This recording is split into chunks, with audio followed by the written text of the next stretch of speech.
Joining us now is Rich Rubino, political historian and author of The Great American Political Trivia Challenge. Rich, good to have you with us this morning. Thanks so much for having me on. So this one publication I was reading this week called this year Impeachapalooza 2023. You know, the year that everybody's looking for somebody to impeach. President Biden, Texas Attorney General Ken Paxton, of course, President Trump impeached twice while he was in office. Has the word lost its weight, and does that concern you? Yeah, probably has. It's supposed to be essentially the ultimate remedy. But we live in a time today of essentially, in part because of, partisan gerrymandering, that for members of the House of Representatives specifically, many are elected in congressional districts in the Republican side that are overwhelmingly conservative and the Democratic side that are overwhelmingly liberal. So consequently, in order to avoid a primary challenge and kind of secure the bona fides with the base, I think the Democrats, it's their advantage to do everything they possibly can when Donald Trump was president to go after Donald Trump. And whereas, contrary-wise, it's the same thing in Joe Biden, in the Republicans' case, do everything you possibly can to go after Joe Biden, even though you know that that the chances of impeachment actually happening and then it actually going to the Senate and being acquitted are virtually immutable. But it's still, just from a political perspective, it's certainly advantageous to the members of Congress. Yeah, I think a lot of people see it as being used for partisan revenge purposes now, and nothing really comes of it. As I mentioned, Trump was impeached twice. He's now the leading candidate for the Republican Party. I think our founding fathers would probably be dumbfounded by the frequency at which impeachment is issued or threatened. Can we have a properly functioning government if we keep doing this every year, every other year? Well, I mean, there are things that are certainly good, that are certainly going through, some of that you don't particularly hear about, but we're at the time now where, the Congress and the president can't really even agree on a federal budget.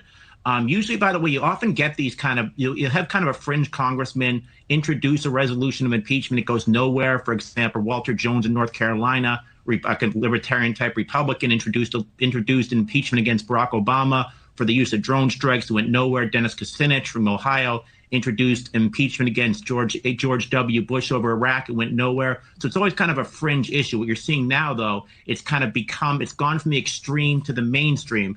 And now it's essentially become, as opposed to an ultimate remedy, it's become essentially the standard operating procedure. And where we go from this, I don't know, but it's certainly, all you have to do, one member of Congress has to essentially introduce it. Usually it goes to the Judiciary Committee. The House Judiciary Committee essentially tables it and never goes anywhere. Now we're in a scenario, because it's so partisan, that there's a very good chance that the Judiciary Committee actually takes up a lot of these impeachments, and it goes through the House, and then obviously, it goes through the Judiciary Committee. If it ever went to the House, if it ever went to the United States Senate, it would be overwhelmingly defeated. Yeah. Can we switch gears? Let's talk about just the distrust in government that I mentioned off the top. 16% of Americans trust the government at least some of the time. We've seen lawmakers clash over who's to blame for that sort of distrust, that magnitude of distrust, but that also didn't happen overnight. Do you see this changing anytime soon? And what would it take to kind of, bridge the divide here? No, I don't. And if you look at the poll, if you could look kind of the inside baseball of that poll, if you ask, for example, term limits, overwhelming support, which is considered a conservative issue, on the contrary-wise in the left wing of the Democratic Party, there's what's considered more of a left-wing movement, scrapping the Electoral College or altering it. That also has overwhelming support, so it's really kind of anti the system. But what's kind of this inherent contradiction here is last time around, 94% of House members got reelected, and not a single member of the United States Senate who is an incumbent lost their reelection. So on the one hand, Americans are saying, we don't like politicians, we need to get them all out, we need term limits, throw the bums out. But on the other side, they're saying, well, my congressman, I like him. He goes to the Eagle Scout ceremonies. He goes to the Little League.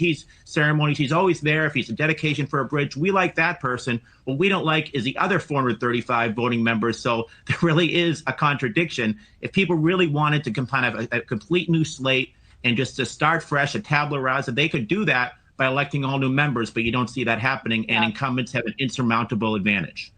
Well, we'll certainly see where next week heads in terms of the latest impeachment, or at least the inquiry. I know you'll be watching that closely. Rich Rubino, thanks so much for your time on your Wednesday morning. We do appreciate it.